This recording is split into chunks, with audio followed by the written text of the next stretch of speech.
안녕하세요. 불만창 기자들의 만 기자입니다. 저희가 어느 정도 이적 작업이 진행된 K리그 팀들 순회 방송을 하고 있는데요. 사실 포항은 신진호 이슈가 있어서 하루, 이틀, 3일, 4일 뒤로 좀 미뤄뒀습니다. 그런데 이게 당장 결정날 사안이 아닌 것 같아서 그래 찍어야 되겠다. 그래서 제가 포항 이슈를 조금 다루겠습니다.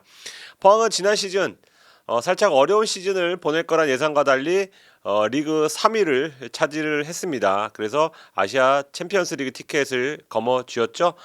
축구를 잘하는 선수들이 모인 팀이 김기동 감독이라는 명장 아래에서 원팀이 됐을 때 어떤 시너지를 폭발할 수 있는지를 포항이 잘 보여줬습니다. 더욱 놀라운 일은 시즌 후에 벌어졌죠. 프로축구연맹이 매년 K리그 연봉 공개를 하고 있는데 포항의 총 지출액이 전체 10위였습니다. 1인 평균 연봉도 2억 700만 원대, 평균보다 밑돌고요. 전체 9위입니다. 그러니까 그 연봉만 따졌을 때는 강등을 걱정해야 될 처지 팀이 리그 3위까지 차지한 겁니다. 자, 여기서 바로 신진호 얘기부터 하고 넘어가겠습니다.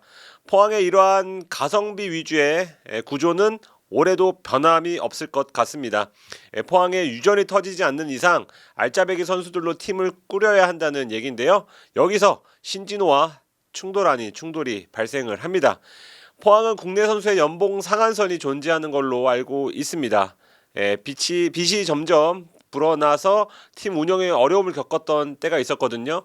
2010년대 중반으로 이렇게 알고 계시면 되는데 이쯤에 이제 상한선이 생겼다고 들었습니다. 그걸 지금까지 유지를 해온 건데 일종의 어떤 문화라고도 할 수 있겠습니다. 신진호는 포항 유스 출신, 서울, 울산 이렇게 다른 팀에서 뛰었지만 결국은 2021년에 돌아왔습니다. 올해까지 3년 계약을 맺었는데 연봉은 다른 선수와 마찬가지로 상한선을 넘지 않았습니다. 커트라인 정도에 있다고 보시면 될 것 같습니다. 그런데 복귀 2년차였던 지난해 K리그 대상 후보에 오를 정도로 정말 미친 활약, 정말 축구 도사다운 활약을 펼쳤죠. 애정 선수가 구단에 대한 애정이 크지만 누구나 내 활약에 대한 재평가를 받고 싶기 마련입니다. 그래서 재계약 과정에서 그것을 요구를 했죠. 그런데 그 액수가 앞서서 이제 커트라인이라고 말씀드렸으니까 당연히 커트라인을 넘어섭니다. 근데 구단은 이거를 깰 수 없는 이유가 나름의 이유가 있었습니다. 신진호 한 명만 봤을 때는 사실 뭐 사견이지만 뭐 10억을 줘도 20억을 줘도 모자라지 않다고 생각할 수 있겠죠. 그런데 신진호를 만약에 상한선을 넘겨서 연봉을 올려줬을 때 다른 선수와 연봉 협상을 할 때는 영향을 받을 수밖에 없습니다. 다른 선수들 당연히 진호 형이 올렸는데 나도 올려줘요라고 할 수밖에 없기 때문에 그런 점을 감안을 했을 때는 기준은 기준이다. 그것을 정해야 된다. 대신 이제 김기동 감독이 중간에 중재에 나선 것으로 알고 있는데 대신 계약 기간을 넉넉하게 챙겨주겠다. 이거는 뭐 김기동 감독 인터뷰에서도 얘기한 거죠. 그래서 계약 기간과 그리고 신진호 선수가 원하는 건 지금보다 받는 것보다 많은 연봉입니다. 여기서 충돌이 일어났습니다. 그래서 이제 재계약 협상을 맺지 않은 과정에서 지금 신광훈, 김승대, 완델손이 재계약을 했고요. 새해가 밝았고요. 어느덧 전주훈련 떠날 때가 됐고요. 그런데 아직도 협상이 되지 않았습니다. 그래서 신진호 선수는 전주훈련 베트남에 동행하지 않았고 그리고 나서 곧바로 발표한 주장단에서도 제외가 됐습니다. 여기서 포항 팬들은 아마도 어떻게 운영을 하는 거냐면 아마 폭발했던 지점일 것 같습니다. 신진호는 현재 수도권에 있는 두 팀과 연결이 되고 있습니다. 두 팀은 신진호가 원하는 수준의 연봉을 맞춰줄 용의가 있는 것으로 알고 있는데요. 특정 구단은 포항에 뭐 트레이드를 제안했다 이런 썰도 돌아다니고 있습니다. 근데 포항 리턴 가능성 제로는 물론 아닙니다. 가장 중요한 것 앞서 말씀드린 대로 계약 기간인데요.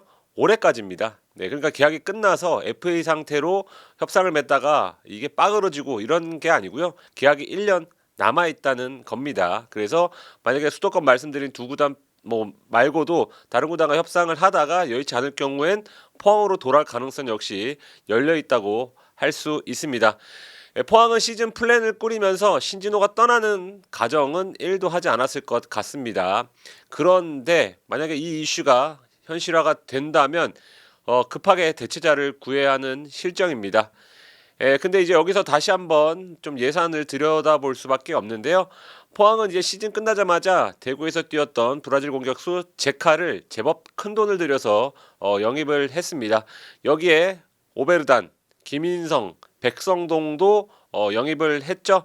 뭐 이수빈을 전북으로 보내면서 5억이라는 현재 K리그 수준에서 국내 선수 기준으로는 꽤 큰 돈을 벌었지만 전체적으로 봤을 때는 전년 대비 투자가 이루어진 것은 또 사실입니다.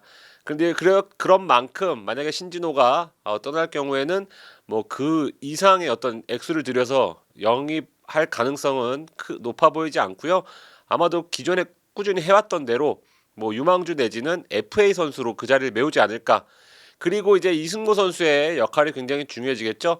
이승모 선수는 지난 시즌에 큰 부상을 당했고, 근데 지금 현재는 정상적으로 훈련에 복귀를 했습니다. 신진호 선수가 맡았던 역할, 다른 무엇보다도 일단 패스를 잘 뿌려주는 그런 능력을 10분 발휘했는데요. 지금 현재 스쿼드에서 뭐 오베르단 선수는 중원에서 어떤 희생하는 플레이, 뭐 은골로 캉테와 같은 그런 수비형 미드필더로 활용할 계획이고, 그런 만큼 이제 이승모 선수가 그 연결고리 역할을 잘해줘야 된다는 말도 됩니다. 물론 베스트는 신진호가 남는 게 될 것 같습니다. 너무 신진호 얘기만 했는데 전체적인 스쿼드를 한번 살펴보겠습니다. 전방엔 제카가 있습니다. 대구 소속으로 입단 첫 시즌에 K리그 입성 첫 시즌에 폭발적인 활약을 펼쳤습니다. 뭐 14골 아침 포함 뭐 또 물론 주목해야 될 그런 숫자지만 쉴 새 없이 움직이면서 전방 압박을 해주는 그런 능력, 그리고 공중볼을 적극적으로 따내는, 그리고 상대의 수비수가 살짝의 파울을 해도 승질을 내는, 이런 불같은 성격, 이거는 포항이 살짝 아쉬웠던 그런 부분이었거든요. 이걸 채워줄 자원으로 좀 인정을 받고 있고요. 오베르단 선수는 말씀드린 대로 희생 정신이 있는 그런 수비형 미드필더로 알려졌기 때문에 마찬가지로 중원에서 좀 파이터처럼 싸워주는 그런 역할을 할 것으로 보입니다. 전방과 삼선에서 조금 더 어떤 에너지가 넘치는 그런 시즌이 될 것으로 기대가 됩니다. 여기에 스피드 면에서는 K리그 최고라고 평가받는 김인성이 가세했고요. 고영준과 공미를 나눠 맡을 베테랑 백성동 선수는 1, 2선 다양한 포지션에서 뛸 수 있습니다. 그러니까 이제 김승대, 김인성, 백성동, 고영준, 정재희, 여기에 완델손까지 남아 있습니다. 완델손은 이제 재계약 과정에서 김기동 감독 특유의 합법으로 김기동 감독이 너 막 쓸 거다 이렇게 얘기했더니 오케이 했다고 합니다. 그러니까 이제 풀백으로 뭐 기용될 가능성이 있어 보이지만 때에 따라서는 윙어, 그 지난 시즌 몇몇 경기에서는 왼쪽도 아니고 오른쪽에서 뛰었던 것도 기억나거든요. 다양하게 활용을 할 것으로 보입니다. 나간 선수 보면 이제 뭐 베갈타 샌다이로 임대를 떠난 허용준 선수가 있고요. 서울로 이적한 임상엽 선수, 그리고 전북으로 떠난 이수빈 선수가 있습니다. 전체적으로 따졌을 때는 뎁스 면에서는 오히려 작년보다는 올해가 조금 더 좋지 않나 이런 생각도 저는 하는데 어떻게 생각하시나요? 이건 제가 뭐 판단할 문제는 아니기 때문에 어떻게 생각하시는지 댓글로 좀 의견을 공유해 주시면 좋을 것 같습니다. 수비를 봐도 그렇죠. 그랜트가 남았죠. 여기서 그 지난 시즌 후반기 가히 팀 내 최고의 활약을 펼친 하창래 선수도 있죠. 여기에 박찬용 선수는 군 입대가 되지 않았죠. 남았죠. 여기에 신광훈, 박승욱, 완델손. 박승욱은 센터백, 풀백, 수미 다 됩니다. 어디서든 활약할 수 있기 때문에, 근데 일단은 풀백으로 놔둔다면 이 선수들이 있고, 심상민, 김용환의 경우는 다른 팀과 연결이 됐었지만 지금 협상이 이루어지지 않아서 일단 11일 기준으론 팀에 남아있는 그런 상태로 알고 있습니다. 만약 심상민, 김용환까지 남는다면 수비 뎁스도 결코 다른 팀에 뒤지지 않아 보입니다. 외국인은 제카, 오베르단, 그랜트, 완델손, 지금 3+1이거든요. 아마도 높은 확률로 더 추가하지 않을 것으로 보입니다. 골키퍼는 이제 강현무가 군이 입대한 그 타이밍에 윤평국 선수가 부상에서 돌아와서 1번 자리를 맡을 것으로 좀 예상이 되고요. 군에서 제대한 황인재가 호시탐탐 윤평국의 자리를 넘볼 것으로 보입니다. 가장 중요한 건 맨 마지막에 빼놨습니다. 아마 이거 들으시면서 뭐야 추갈못인가? 김기동 감독 얘기를 빼냐라고 할 수 있지만 일부러 뒤로 뺐습니다. 재계약을 체결했습니다. 김기동 감독과의 재계약은 선수 11명의 영입과도 같다고 할 정도로 아주 큰 어떤 효과가 있을 것으로 기대되는데요. 현장에서 많이들 하는 얘기가 야구가 투수놀이라면 축구는 감독놀이다. 직접 뛰지 않지만 그 정도로 감독의 역할이 중요하다. 그런데 포항에 있어 김기동 감독은 그 무엇 어떤 감독과도 바꿀 수 없는 그런 존재죠. 뭐 철학도 그렇고 그리고 일단 아이디어가 넘치고 선수들과도 원만한 관계를 꾸준히 유지하고 있으면서 아챔 준우승과 리그 3위라는 어떤 스쿼드의 규모로 봤을 때는 놀라운 성적까지 거둔 그런 이력까지 있습니다. 그래서 뭐 액수가 상당한 K리그에서는 쉽게 볼 수 없는 액수라고는 하지만 그 정도 충분히 드려도 된다는 평가가 좀 지배적이고요. 그래서 이제 김기동 감독이 남으면서 K리그에서 보기 드문 최근엔 5년 이상의 어떤 장기 계약자가 지금 등장한 그런 상태입니다.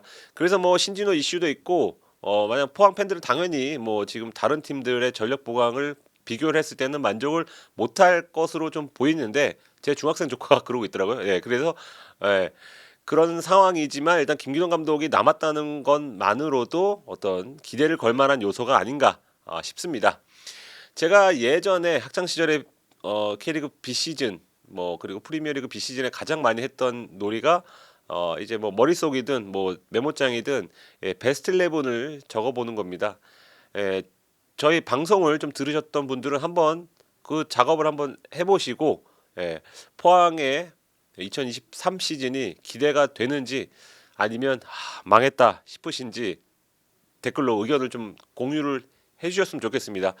저의 바람은 이 뭐 캐르 뭐 게시판 뭐 커뮤니티 많지만 저희 방송 댓글로도 좀 활발한 좀 논의가 이루어졌으면 어떨까 올 시즌에는 그런 생각을 해보겠습니다. 신진호 이슈는 당분간 계속 될 것으로 좀 보입니다. 멤버십이든 일반 방송이든 새로운 소식 들리는 대로 최대한 빠르게 전해드리겠습니다. 다음에는 다른 구단으로 찾아뵙겠습니다. 감사합니다.